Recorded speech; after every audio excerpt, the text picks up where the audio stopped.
জয়পুরহাটের আক্কেলপুরে সাবেক প্রধানমন্ত্রী শেখ হাসিনার ফাঁসির দাবিতে জামায়াত শিবির বিক্ষোভ মিছিল করে। বৃহস্পতিবার বেলা ১২টায় মিছিলটি পৌর এলাকার প্রধান সড়ক প্রদক্ষিণ করে। এ সভায় সভাপতিত্ব করেন বাংলাদেশ জামায়াতে ইসলামীর আক্কেলপুর উপজেলা আমির মাওলানা শফিউল হাসান দীপু। প্রধান অতিথি হিসেবে উপস্থিত ছিলেন জেলা প্রচার সেক্রেটারি ও আক্কেলপুর উপজেলা পরিষদের সাবেক vice chairman SM. Rashidul Alam সবুজ।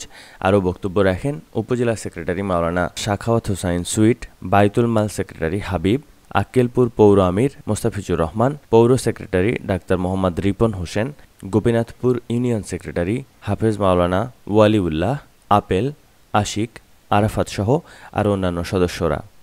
আজকে বাংলাদেশ জামায়াত ইসলামী এই 17 বছরের নির্যাতন নিষ্পেষণ উপেক্ষা করে বহু রক্ত এবং শহীদের বিনিময়ে ছাত্র জনতার এই বৈষম্য বিরোধী এবং কোটা আন্দোলনকে সামনে রেখে যে সফলতা অর্জন করেছি গত 5 তারিখে আমরা, আজকে জামায়াত ইসলামীর পক্ষ থেকে দাবি হচ্ছে এই অন্তর্বর্তীকালীন সরকার অবিলম্বে ছাত্র জনতা সহ এই 17 বছরের গুম খুনের বিচার করতে হবে।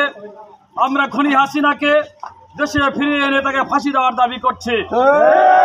পাশাপাশি দ্রুত বাংলাদেশের সার্বিক পরিস্থিতি উন্নয়ন করে একটি জাতীয় নির্বাচন দাবি করছি।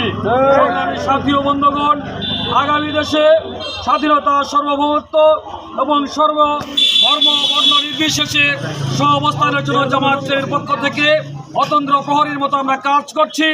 এদেশকে, বাংলাদেশের যত সন্ত্রাস, দুর্নীতিবাজ এবং আমাদের খুনি, এদেরকে বিতাড়িত করবা পর্যন্ত জামায়াত ইসলামী রাজপথে থাকবে ইনশাআল্লাহ। Rifat Hossain Meskat, chief TV news, Akkelpur.